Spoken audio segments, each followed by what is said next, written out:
Pencaksilat itu saya kira satu, tapi begitu saya mengikuti, oh ternyata pencaksilat itu banyak sekali gitu. Jadi saya tuh melihat orang pakai seragam pencaksilat itu sudah saya anggap daripada saudara saya, ya saudara saya. Dan kebetulan ini di Pati, si Pati itu sangat bisa ngemong, istilahnya sangat bisa ngemong.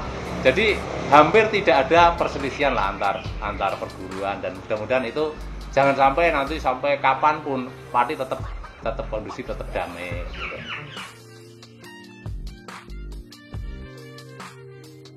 Assalamualaikum warahmatullahi wabarakatuh. Nama saya itu Agus Widodo. Saya dilahirkan di Desa Giling, Desa Giling, Kecamatan Gunung Kal, Kabupaten Pati. Tempat tanggal lahir itu Pati, 17 Agustus 1976. Tahun 92 itu saya merantau ke Tangerang, ya, ke Tangerang. Dan kebetulan setelah saya bekerja itu saya sering bertemu sama teman-teman yang ikut latihan pencaksilat. Dan saya sendiri tidak mengenal pencaksilat itu ada sekian banyak daripada perguruan. Saya sendiri yang penting saya cinta pencaksilat itu karena itu termasuk budaya asli daripada budaya negeri kita sendiri, Indonesia tercinta. Waktu itu saya langsung jalan ketemu, kebetulan saya mungkin harus dilahirkan atau ditakdirkan untuk menjadi warga pencaksilat Cempaka Putih. Dan tahun 94 saya pulang kampung dari merantau. Saya terus saya ini punya pengalaman pencaksilat bersama kakak saya Mas Ismul Ardi. Saya mendirikan pencaksilat. Waktu itu belum ada IPSI, saya mendaftar di KONI. Dan kebetulan saya mendirikan pencaksilat di sini dengan mempunyai siswa sekitar 20 siswa waktu itu.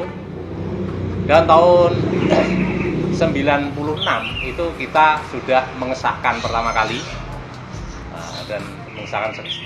dan saya menghimbau mungkin dari semua perguruan pencaksilat kita mungkin punya kewajiban untuk mengembangkan. Akhirnya dari sekian warga yang kita sahkan waktu itu, dan terus berkembang, akhirnya kita berkumpul, ini harusnya organisasi ini mau dibawa kemana gitu.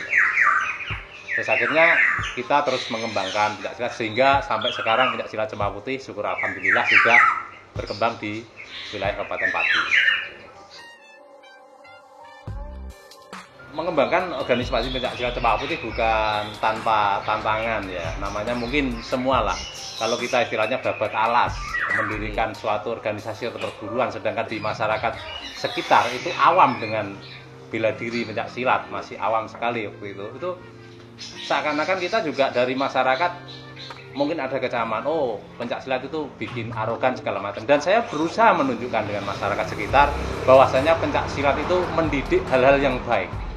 Pencaksilat itu kalau bisa untuk pemersatu bangsa, bukan untuk pemecah belah bangsa. Jadi dengan kegiatan-kegiatan positif seperti itu, kita setiap ada gotong royong kita itu ambil di situ. Akhirnya masyarakat bisa menerima, dan mungkin orang tua daripada siswa-siswa kita itu berani menitipkan kepada kita untuk mendidik anak-anaknya supaya belajar bela diri pencaksilat dan hal-hal yang lain.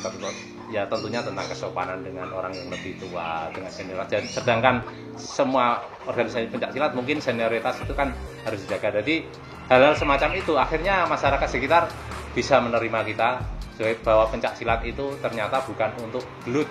Pencaksilat itu adalah mendidik orang-orang supaya untuk lebih baik daripada. Kalau urusan untuk membagi waktu itu sendiri, pertama memang kita harus ikhlas dan senang. Ya.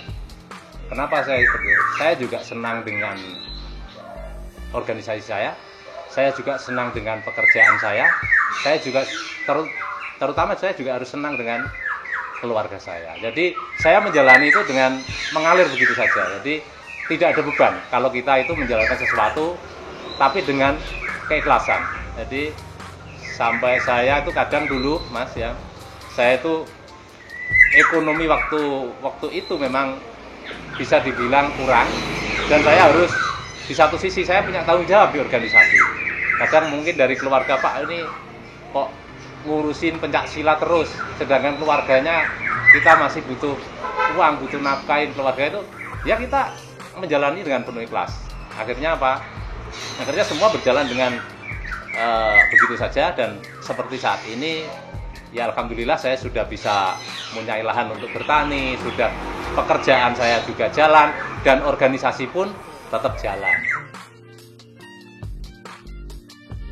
Kalau sukanya Mas, ya, yang jelas itu tadi, saya dari awal memang senang dengan pencaksilat. Sukanya kita itu bisa mempunyai saudara yang sangat banyak.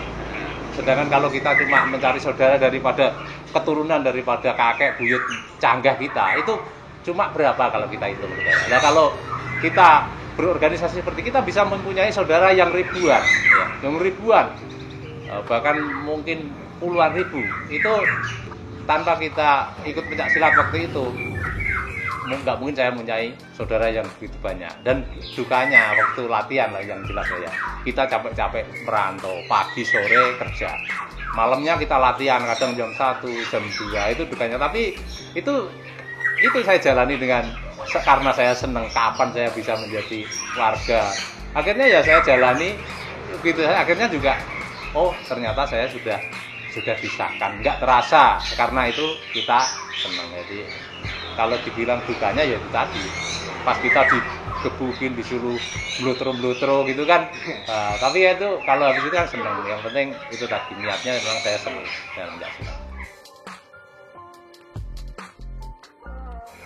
Pesannya kepada seluruh adik-adik saya ya, itu pencaksilat Cempaka Putih kalau bisa kita jaga bersama supaya tetap dicintai oleh masyarakat, ya, dicintai oleh masyarakat. Dan satu pesan saya memang selalu saya sampaikan bahwasanya kita sebagai pencaksilat itu harus menjunjung tinggi nilai persaudaraan, baik daripada semua anggota kita warga pencaksilat Cempaka Putih dan dari organisasi lain. Memang saya sampaikan karena apa? Kita ditakdirkan di Cempaka Putih itu kita sendiri juga tidak tahu. Kita harus, ya itu sudah menjadi tanggung jawab kita. Dan mungkin saudara-saudara yang lain, ada yang mungkin di IKSP, ya ada yang mungkin di PSHT, ada yang mungkin di Pager Nusa, itu kan dia sendiri mungkin memang ditakdirkan seperti itu. Makanya saya selalu berpesan, jika kamu melihat dari organisasi manapun, itu lihatlah IPSI. Jadi kita satu wadah IPSI ya, satu wadah IPSI, dan pencaksilat jadikanlah pemersatu bangsa itu tadi. Jangan sampai silat itu terkenal arogan atau bagaimana, sehingga kita bisa, pencaksilat itu benar-benar budaya yang memang kita harus lestarikan. Jadi pencaksilat itu adalah pemersatu bangsa, bukan pemecah belah bangsa. Kita harus menjadi garda terdepan daripada NKRI. Seandainya ada hal-hal apapun, kita harus tetap NKRI kalau menurut saya.